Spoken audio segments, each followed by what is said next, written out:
Have you ever struggled to keep your project stakeholders engaged and invested in the project success? Listen, I'm going to be honest with you, family. You're not alone. Many project managers face the challenge of effectively communicating with and involving their stakeholders throughout the project lifestyle. But what if I told you that by implementing a few strategies, you could significantly improve your stakeholder engagement and increase the likelihood of project success?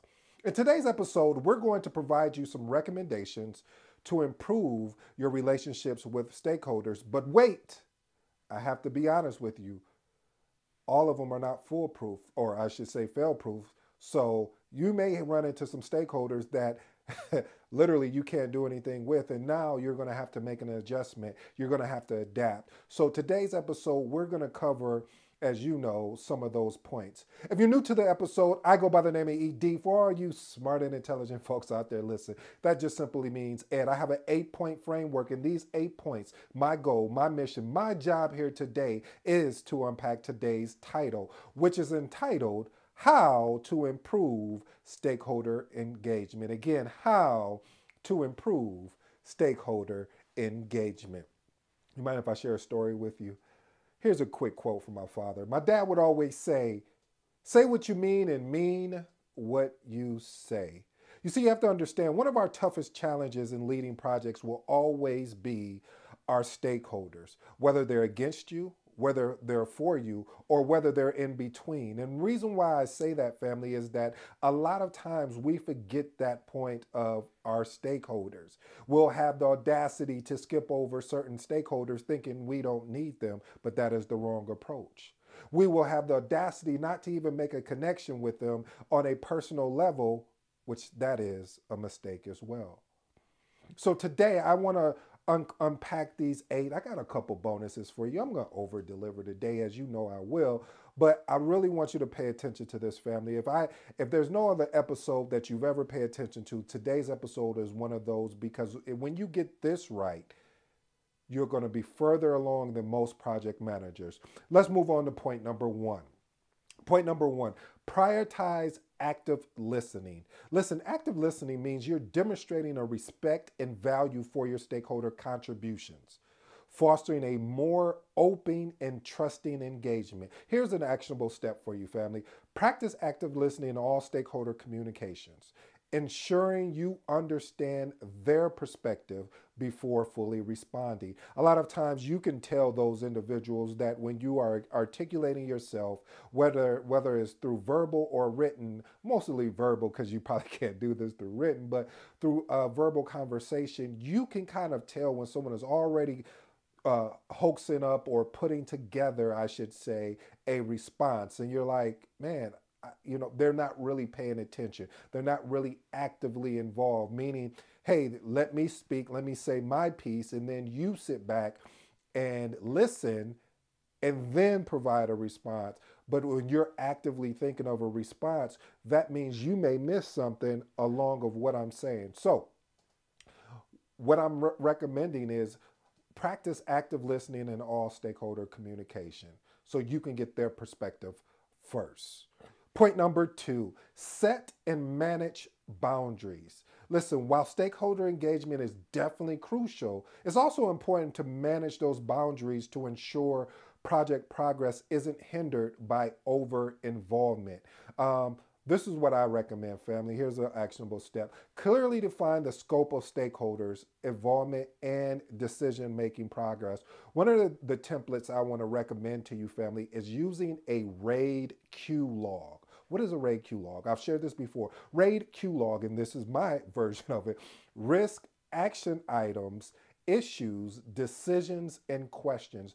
The reason why I say that is because when you have a RAID Q log, you have the opportunity to really set and manage boundaries, because if we make a decision collectively as a group, or I should say a project team, and we document that, when it comes back up, if something comes back up, we can refer to this. But wait a minute, I gotta expound on this a little bit more, because I read something today where a particular project manager, they actually documented it extremely well. You know what we talk about here is documentation over conversation. Well, they did exactly that. They did documentation over conversation. However, the leader still threw them under the bus because of the fact that they really weren't paying attention, meaning the leader. And so, what you have to do in this situation, this is why it's imperative.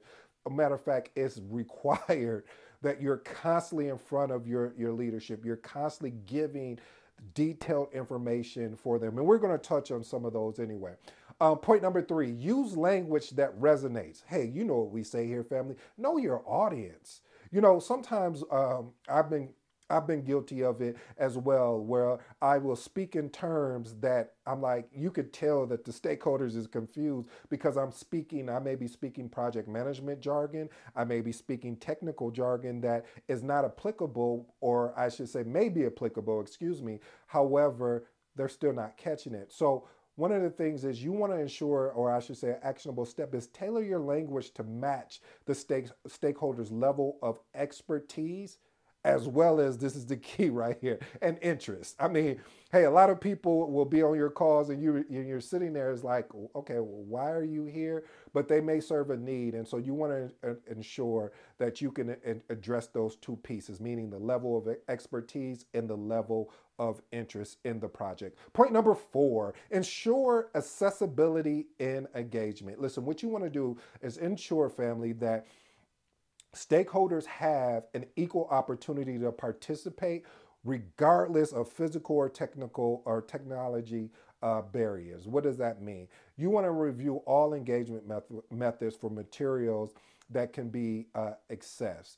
One of the things I recommend when you are dealing with various stakeholders, and I'll speak from on-site and virtual. So on-site, what you want to do is ensure that there's some type of transparency or some type of two-way communication that you guys can stay involved in. So if you have a meeting with a stakeholder or stakeholders, that information is circulated around to other stakeholders as well, whether it's a SharePoint, a share file, a Dropbox, whatever that tool is. And I'm going to touch on that as well. But you want to ensure that they have the accessibility. And the same thing for virtual. You want to be able to create that window, or I should say that window of opportunity, that the information that you're sharing is just not with those stakeholders, unless it is something that is confidential or private. Other than that, if it's not, you want to make sure your stakeholders are all up to par with what's going on.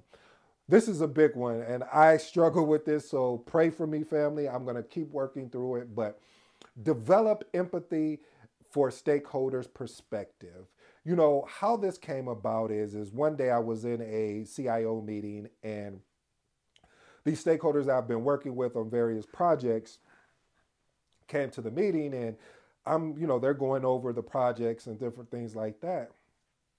And they were like, give it up, give a round of celebration, applause for this particular team here. They've been literally, they've been leading like 10 projects, a part of 10 projects. And I'm like, wow, like I'm not even knowing this. And so what I learned from that incident, I even circled back with the leader of that team and I was like, hey, I really apologize for being, really aggressive on ensuring that we're meeting our dates. I said, it would have been nice though if you would have let me know you had 9 other projects you were working on, because that would have gave me an understanding. And he said, yeah, I should have done better there. So we both apologized to each other because we didn't know what we didn't know. Like I didn't know he was working on 9 other projects and then mine made it 10. And he didn't know that the urgency that I was needing for the project that I was needing, because I kept pushing. So you want to make sure that understanding stakeholder views and concerns on a deeper level can really improve the engagement of the overall project, family. Point number 6, continually assess and adapt engagement strategies. Listen, one of the things is you want to do is regularly evaluate the effectiveness of stakeholder engagement efforts. Adapt Like adapt engagement strategies based off of feedback and changing project requirements. One of the things is that sometimes we can get in our own way. Project managers, project coordinators, program managers, and portfolio managers, we can get in our own way by saying it has to be this. Well, the reason why and I'll give you an example. So if we met every day because we're working through something in a meeting, and we're saying, and we're like, and the stakeholders like saying, hey, that's meeting every day is, I'm not getting a chance to get the work that I need to get done, and we're still like, no, we're going to meet every day. No, if they're saying this, we have to give them some type of grace. We have to give them some type of opportunity to allow, hey, well, what do you recommend? And we start from there. Now, if it's something crazy like, well, let's meet once a month, well, no, that's too outlandish. But if they're saying, hey, can we, instead of meeting every day, can we meet every other day? That'll give me a time to actually work on and execute on the things you're asking of me. So we have to have that flexibility and find ways to engage our stakeholders. Point number 7, establish a clear purpose for engagement. Listen, I'm gonna be honest with you, family. You want to clarify with your stakeholders how crucial it is for your project, aligning both the project goals and the stakeholder values. This is what I would recommend. Create a statement of purpose for your engagement efforts. This purpose truly can be communicated at the onset of stakeholder interaction, ensuring alignment and shared objective. See, when we have a shared objective and we know the priority of this shared objective, there's no gray area. There's no, well, I didn't know. No, you know what it is. This is what it is, and this is what we're looking to accomplish. So we want to ensure that we do that, family, is that we are setting, we are establishing, we are putting that line in the sand, as they would say, as a clear purpose of engagement. Point number 8, message. You want to address concerns and conflicts promptly. You don't want to wait. You don't want to sit on this. You don't want to think it over 10 years from now. You want to get in there fast, but you always want to use what I talked about in point number 1, which is actively listen to your stakeholders' concerns and address them in a timely manner. One of the things I always recommend is having an open discussion to seek mutual beneficial solutions to the actual conflicts. I always tell you, I don't care if you're leading a project and you don't have any conflicts.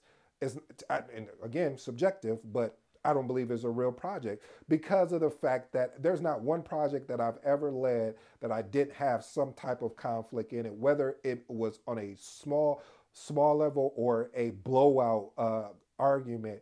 And I don't want to use the word argument, I'll say discussion.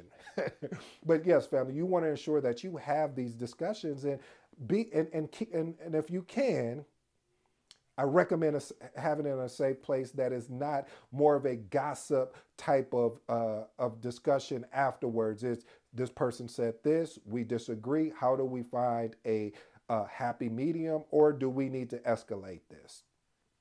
Here's my first bonus for you, family. Provide regular updates and progress reports. One of the things you want to ensure do is keeping stakeholders informed about project milestones, achievement, risk, issues, challenges, all of the above. Why am I saying that? Because what you do not want to do, because what happens a lot of times, you can schedule a meeting and most people are not going to look at what the meeting is about. Why are they there? They're just going to show up and say, what is this meeting about? Unless they can tell by the title, but they're not going to go into the body of the meeting invite to say, oh, well, this meeting is about X, Y, and Z and come prepared. No, I know in an ideal world that would be great, but no, that normally doesn't happen.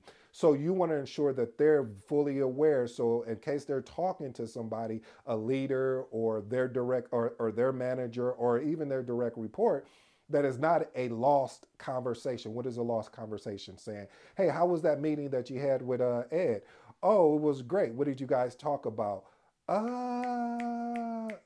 We're talking about the project. Okay, but what about the project? So what you want to ensure do, one of the tips that I always do, family, when I have a meeting with my stakeholders, I don't send a meeting recap that same day. Now it varies, but the majority of the time I send it the day after, because I live by this mile. I was like, well, they probably slept. They may not remember. Now, if it's some action items that need to be taken care of that day, then I send it that day. But I try to send it the next day because it re-engages the stakeholders to say, Oh yeah, that's right. I did. I do need to. I do remember that conversation. Or they could even extract from it if they're talking with the leadership. All right, here's my next bonus for you, family. Provide personalized attention to key stakeholders.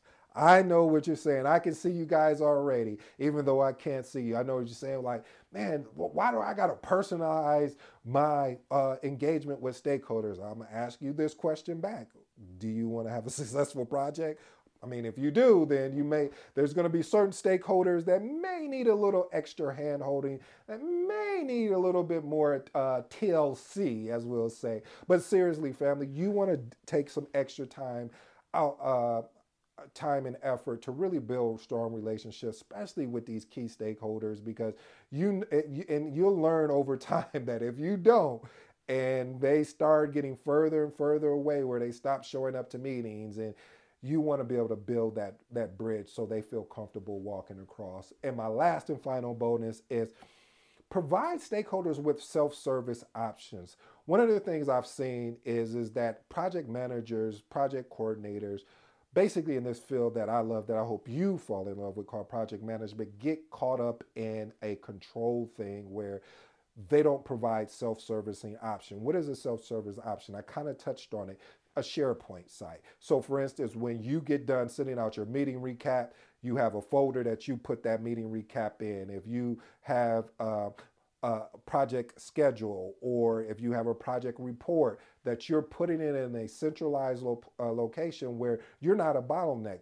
They know exactly where the information is, and they can go and extract it, where they're not waiting on you or pointing the finger and say, well, I couldn't access the information because Ed was on vacation, or he was out sick, or he was go. None of that. You eliminate all of those excuses and say, well, you remember where I showed you where this was at. All right, family, my three closing remarks. Here's my first one. You want to ensure my favorite out of everything I discussed, here are the three. Developing empathy for a stakeholder's perspective. As I mentioned about the story where I didn't know that stakeholder was leading 10 projects, or part of ten projects. So it taught me the importance of developing empathy for a particular stakeholder, but it has to be a two-way street. We have to be continually communicating. And maybe he didn't feel comfortable saying, hey, I'm dealing with 9 other projects, that he was just trying to lead everything, not knowing it was also impacting us. So we have to create that open dialogue. Point number 2, prioritizing active listening. Listen, active listening really truly demonstrates your respect and value for your stakeholders' contributions. So you want to, anytime you have an opportunity to practice active listening, you're not formulating a response, you're actively engaged in a conversation by listening first before you respond. Point number 3, using the language that resonates. Again, also known as know your audience. There's going to be opportunities, family, where you may be talking to a non-technical crowd, and you may need to be able to articulate what's going on in the project. You may be talking to a technical crowd. You need to be able to effectively articulate that, and etc. So again, family, just know your audience when you're speaking. I truly hope you enjoyed today's episode. You know my name. I go by the name of ED. Until next time, I'm out.